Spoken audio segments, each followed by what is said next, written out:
You ever feel like that your mind just won't shut up?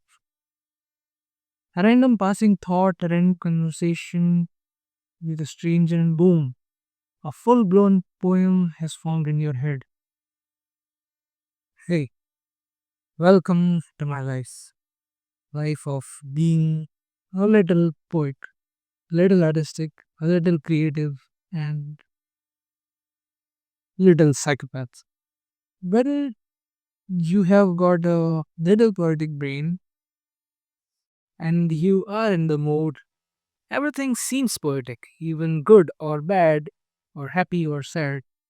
Everything starts to feel a little bit extra doing. Every emotions just hits you here, either good or bad. It's like you are obliged to feel every emotion to its very depth, whether it's significant or not to you. It's like watching a random reel could make me cry, and walking down the street, suddenly looking at the tree can make me smile. Being having a poetic brain is like a curse, a curse to feel every emotion to its very depth. And a lot of times it backfires and it hurts me myself. But what can I do? Nothing. There's nothing. Because I am bound to feel it. And it's a gift as well. Because, yeah, I understand emotions more than a normal person. I can say that, yeah. Because being a poet makes me more understanding about every emotion which flows through a human brain and the people around me, especially. Let me share since how did I begin writing poetry. I wrote something on someone who ghosted me after being my very close friend for over 2.5 years. And that loss made me feel so terrible that all the words came together and turned into a cynical beauty that turned out to be a poem. And that the first poem I wrote is still one of the finest poetry I have ever written. Being a poet, it's like I wrote one thing and how poetic brain works. Here it goes. The world whispers, and I can't help but listen. Every glance, every sigh, every sunset, it all writes itself within me. Yeah. Since the day I became little poetic, my brain became little poetic thinking about rhymes in every situation. I'm beginning to enjoy nature and useless things more. Yeah, useless things. Not exactly useless things, but it's like I enjoy nature more now. The sounds of the wind, the sounds of the birds, the sounds of the moving trees, the sounds of the footstep of someone on the dried leaves, the sound of the floating water, the sound of the crashing waves now makes more sense, and they all sound like a song to me, not just random noise. What if it all mutes, then only we could listen to the songs which the nature presents us, and which is the best song ever. I constantly have poems pouring through my mind while I go through my regular day. It's like I encounter a random person while going to the office or coming back to office, and certain persona or part of their persona hits me. And I think about like, whoa, how could I align the expression or the persona I just admired into a sentence, into a paragraph, and into a poem? It turns out to be. I think overthinking is really good when you have a poetic brain. You overthink about a emotion or a situation, and a poetry comes out of it. Though it might sound little bad because sometimes some of the poetry over a bad situation turn to be really negative, really dark, and sometimes suicidal as well. But that makes you feel great that you turn a bad emotion, a bad situation into something beautiful. Though its energy is negative, but it is beautiful. It's a poem.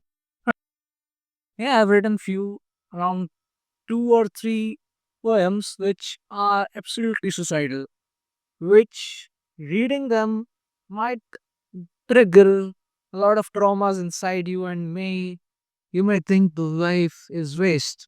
Let's die, let's jump off the cliff, let's run into a train. But no, it's a poem, it's still a beautiful thing, a beautiful creation. Writing a poem is not like you can write anything.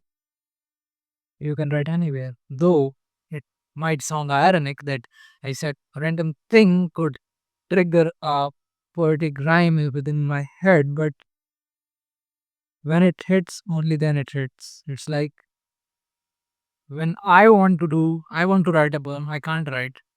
But when my brain wants, when my heart wants, I will write. So a lot of times when a lot of the poems have came out when I was journaling.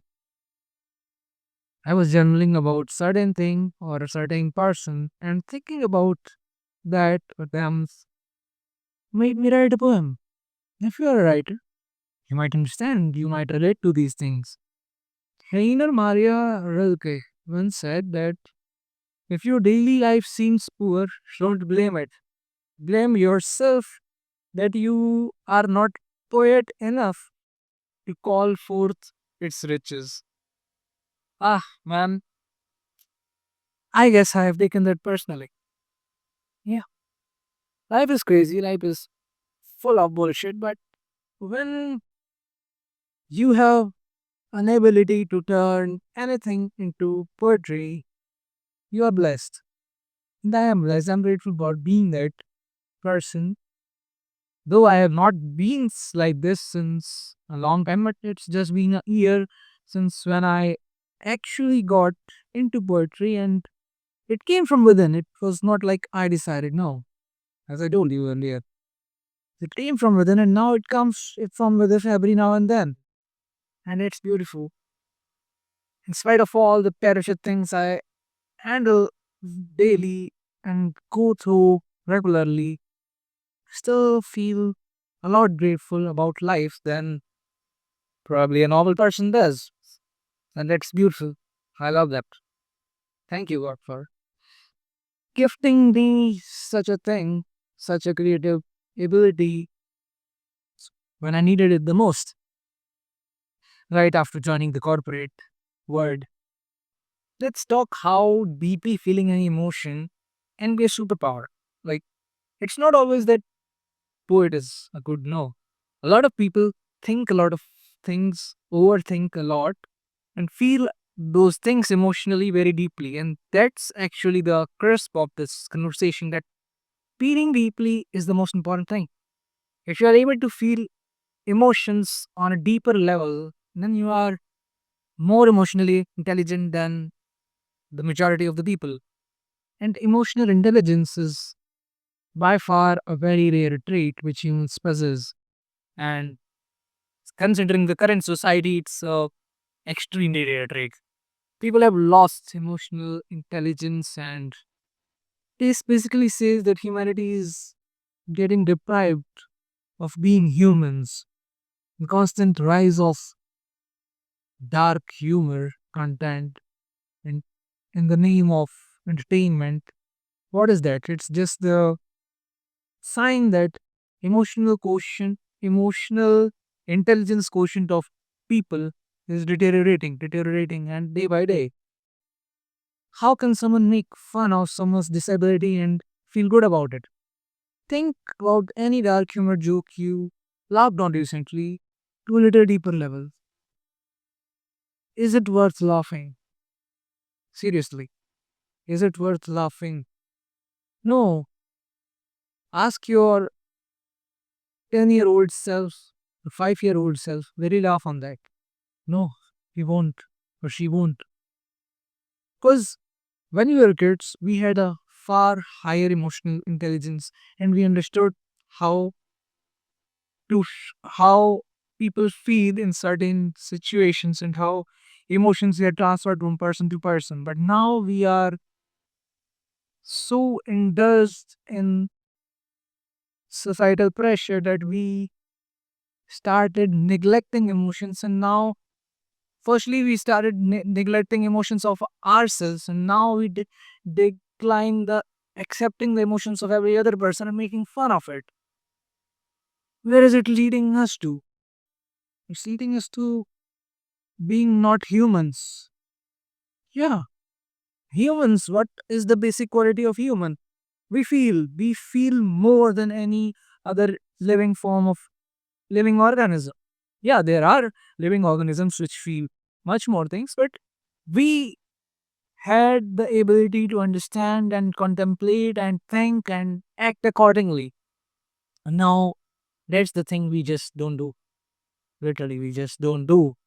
We just don't think. We just don't understand. We just don't try to understand. We just don't try to feel sad for someone else, feel happy for someone else. No, we forgot that, and humanity is getting insane. And no, not everyone is good. Either me, I do need to understand a lot of things. Being poet is not a gift. Being understanding emotions deeply is a gift, and I am grateful. But I do need to learn such things. Means laughing on someone else's miseries is. I'm no more human if I do that. Neither are you if you do that. Let's do that. Let's turn into something little funny. Something I wrote. Oh, sorry. I wasn't ignoring you. I was just mentally composing a poem about how your voice sounds like autumn leaves. This one I wrote for a friend.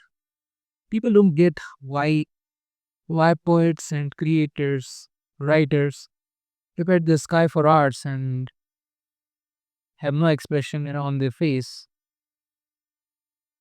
That's because we think nothing while we are seeing in the sky. Yes, we literally think nothing. I think this episode is kind of up and down roller coaster, a lot of emotions.